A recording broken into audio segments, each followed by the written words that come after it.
bonjour et bienvenue, nous sommes toujours au Salon international du portrait au Palais des Congrès de la Culture du Mans qui se déroule du 6 janvier au 17 février. Alors bonjour Monique, alors nous sommes avec Monique Dupont-Sagorin. Bonjour Monique. Bonjour. Merci Alexandre. de nous accueillir. Donc tu es photographe. Oui. Et on était en train de discuter. Tu as commencé à 12 ans, enfin tu savais à 12 ans que tu voulais être photographe. Alors parle-nous un peu comment ça s'est passé. Oui, c'est une belle histoire. J'ai trouvé un appareil photo près d'une poubelle. Et donc, je raconte cette histoire parce que c'est un lien avec le photomontage qui vient après. C'était extraordinaire, c'était une boîte Kodak, une petite boîte noire, hein, et donc avec deux petits optiques, et on regardait par-dessus dans l'œilleton. Enfin, c'était même pas un œilleton, c'était la petite lentille, et on voyait l'image à l'envers. Mais on voyait très peu. Hein. Et du coup, je me suis prise en photo avec cet appareil, et ensuite j'ai pris une gravure de Lourdes que mes parents avaient dans une pièce, en surimpression. Et en me disant, comme ça, j'aurais l'impression d'avoir été à Lourdes. Mais il n'y a pas eu de miracle, parce que je ne savais pas qu'il fallait mettre une pellicule dans l'appareil. Donc il n'y avait pas de photo. Donc c'était de la non-photo, ta oui, première photo voilà, c'était une non-photo. Et puis, ça c'est le premier point. Et déjà, je voulais être photographe à une époque donc où on ne parlait pas de photos, on ne faisait pas de photos quasiment. Et comme je te disais tout à l'heure, mon père nous prenait en photo une fois de temps en temps, rarement quand il y avait un événement et encore. Et il appuyait sur le bouton, puis il ne fallait pas bouger pendant 3 secondes. Donc ça, c'était mon souhait. J'ai commencé à travailler très tôt. Et donc, comme je voulais être photographe, j'ai passé le concours d'entrée à l'École nationale Louis Lumière. Et donc, j'ai été admise, donc, ce qui était bien. Et pendant 5 ans, j'ai suivi des cours du soir, tous les jours, tous les soirs, après mon travail, et les samedis, toute la journée. Et donc, après, tu es carrément Après, j'ai eu mes diplômes, donc voilà. J'ai commencé à travailler dans une grande société comme photographe, et puis j'ai travaillé aussi dans l'automobile pour un groupe industriel. Et puis, mais la passion, c'était la photographie. Donc, j'ai monté mon premier laboratoire, j'avais 17 ans, dans la cave de mes parents. Donc, au sol, c'était de la terre battue, le plafond, c'était du salpêtre, il faisait un froid humide.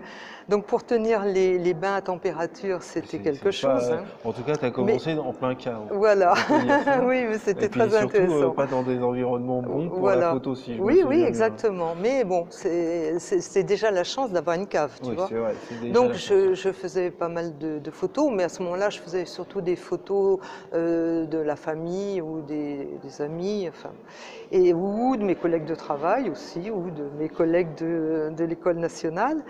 Et puis, ce qui m'intéressait dans le principe de la photo, c'était d'utiliser l'outil de l'instantané pour pouvoir faire des photos qui ne l'étaient pas. Enfin, pas des photos, pardon, des images qui n'étaient pas instantanées. Donc ça crée un petit peu le trouble. Parce que, en fait, je faisais en photographie ce que j'aurais fait en peinture ou en dessin si je dessinais. Ça t'a amené directement sur le photomontage? Sur le photomontage, oui. Donc je dessinais d'abord la photo. Ensuite, le principe, c'est qu'il fallait mettre le négatif dans le passe-vue, projeter.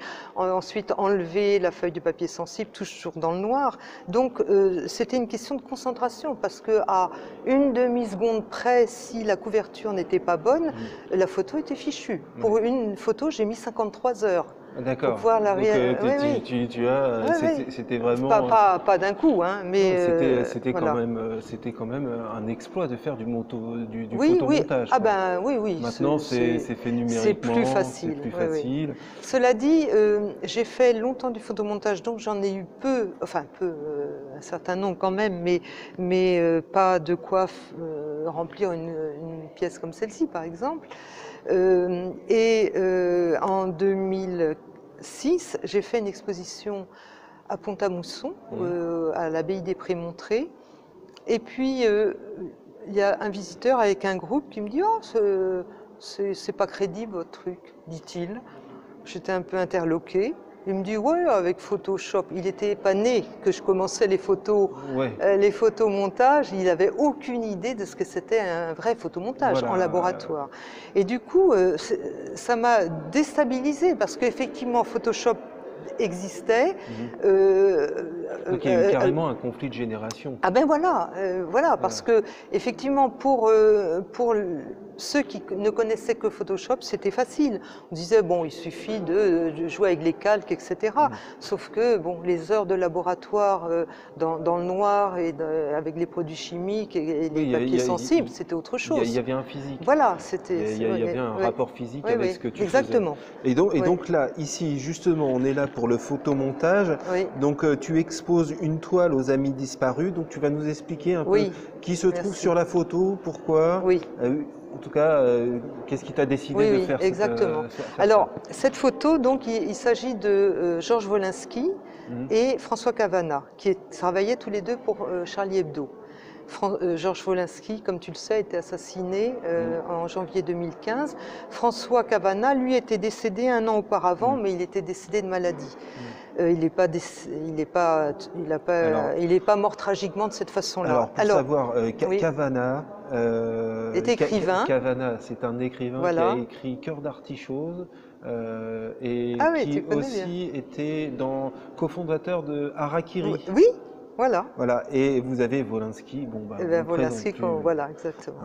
C'est le gros dégueulasse, si je me souviens bien. Oui, non, c'était Rézère. Rézère, autant pour moi. Mais ils étaient amis. Enfin, c'était à peu près la même chose. Donc, excuse-moi de t'avoir coupé. Non, je t'en prie. Je me rappelle. Alors, donc, avec Georges et François, nous étions en 2000 à Belfort pour la remise du prix populiste. Alors, qu'est-ce que c'est que le prix populiste? C'est un prix littéraire. Oui, c'est un gros mot en ce moment. Oui, exactement. Donc faites attention, on est dans une chaîne à petit budget. Exactement, c'est terrible. Parce que le prix populiste, c'est un prix littéraire qui est remis pour une œuvre qui parle du peuple. Et le premier prix populiste, c'est 1932 pour l'Hôtel du Nord, dont on a fait le fameux film, tu vois, magnifique. Donc, ce prix perdure et est remis chaque année à un artiste, enfin un écrivain qui parle du peuple.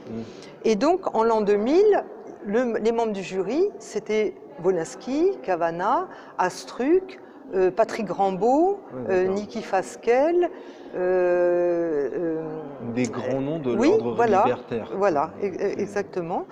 Et donc, nous avions passé 4 jours là-bas, parce qu'eux étaient là pour la remise du prix, mais moi, j'y étais parce que je faisais une exposition de portraits sur les membres du jury. D'accord. Un moment, Georges Wolinski prend mon réflecteur photo. Tu sais ce que c'est? C'est les grands cercles comme ça, qui se tournent un peu comme les tentes. Et il attrape, je venais de le replier, il me le prend des mains, il l'attrape, il le met derrière la tête de Cavana. Et Cavana ne voyait pas, mais ils se connaissaient tellement tous les deux, ils étaient tellement complices que aussitôt Cavana joint les mains comme un saint homme. Et Wolinski rit en le voyant faire et du coup il fait le signe de la bénédiction. Alors moi j'étais avec eux, donc je déclenche, donc c'est à 10 secondes, c'est comme toutes les photos, à 10 secondes près, même pas 10 secondes, 3 secondes près, ça ne se faisait pas. Et puis, ça c'était en l'an 2000, cette photo je l'avais développée, je l'avais collée sur le mur de mon laboratoire. Et puis le temps a passé, comme toutes les choses qu'on a devant les yeux tout le temps, on finit par plus les voir. Donc, peu après la mort de Wolinski,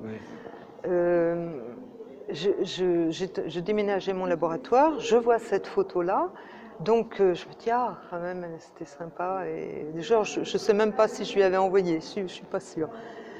Et je la scanne, je l'envoie à mes enfants et je l'envoie à un de mes amis qui est artiste, qui m'appelle et il me dit, il faut absolument que vous en fassiez quelque chose. Alors il me dit, je verrais bien ça sur un fond de ciel. Bon. Moi, je ne voyais pas tellement ça sur un fond de ciel, mais quand même, il avait semé la graine. Et puis, je me suis mise, alors cette fois numériquement et non pas dans mon laboratoire, à travailler. J'avais le ciel, j'adore les cieux, donc je suis toujours en train de les prendre en photo. J'en prends 2 ou 3, je fais des mélanges. C'était l'esquisse. Je fais l'esquisse et puis je me dis, bon, très bien, je vois à peu près ce que je peux en sortir. Puis je me dis, son idée est géniale. Au fond, c'est sur un fond de ciel qu'il faut que je fasse ça. Oui. Et j'ai essayé de retravailler le thème avec différents. Et puis en fait, c'est l'esquisse qui était la première version qui était bonne. Et c'est celle qui est sur le mur en ce moment. D'accord. Voilà. Donc en fait, ça c'est un photomontage qui peut paraître pour certains maintenant hyper enfantin. Pour les internautes, il y a une petite coupure. Donc on peut, pour les gens qui regardent la photo aux Amis disparus, l'œuvre de Monique. Donc on peut penser qu'au premier abord c'est assez facile hein, pour tout le monde de faire du photomontage. Ouais. Mais s'il n'y a pas d'histoire, ça veut rien dire. Oui, absolument. Ah, mais ça, je suis parfaitement d'accord. On est d'accord. Oui, oui, oui. Donc ce photomontage donc, est sur le salon international du portrait. Au Mans. Au Mans, voilà, merci de m'aider, franchement, merci. Alors, juste pour finir, tu as une attirance sur les arbres. Oui, ah oui, bravo. Alors, ça c'est une facette du travail, ce sont les formes anthropomorphiques dans les arbres, parce que la mythologie est pleine de ces histoires-là, hein, quand tous les déesses, oui, essentiellement les déesses se transforment en végétaux pour fuir la colère des dieux, c'est que ceux qui ont écrit la mythologie, qu'elle soit grecque, romaine, scandinave ou autre, on retrouve les mêmes thèmes. Et donc, il suffit de regarder les arbres autrement que comme un bel arbre avec son essence, et on y voit des formes extraordinaires, des formes de corps, des bras, des sexes, des danses, et puis des têtes. Hein. Il suffit peu de choses. Hein. L'enfant, pour faire une tête, il dessine un rond, deux petits yeux, une bouche, et ça fait une tête. Et ben, l'arbre, c'est pareil. Avec les nœuds, voilà, et on peut faire... Et au point que une même photo, j'en termine, une même photo avec un nœud là, deux nœuds là, ça donne une expression. Il suffit de bien cadrer. On la met à l'envers avec toujours le même nœud et puis les nœuds au-dessus, et ben ça donne une expression féminine ou une masculine. Voilà. D'accord. Donc il faut simplement les regarder et c'est merveilleux. Oui, voilà.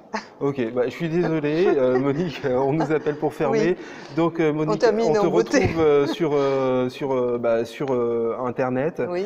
On mettra les liens qui vont vers tes photos. Oui, quant à vous, on vous dit à bientôt. Likez, partagez, commentez. Et encore merci Monique de nous avoir donné un peu de temps. Avec plaisir. Merci, au revoir. Merci.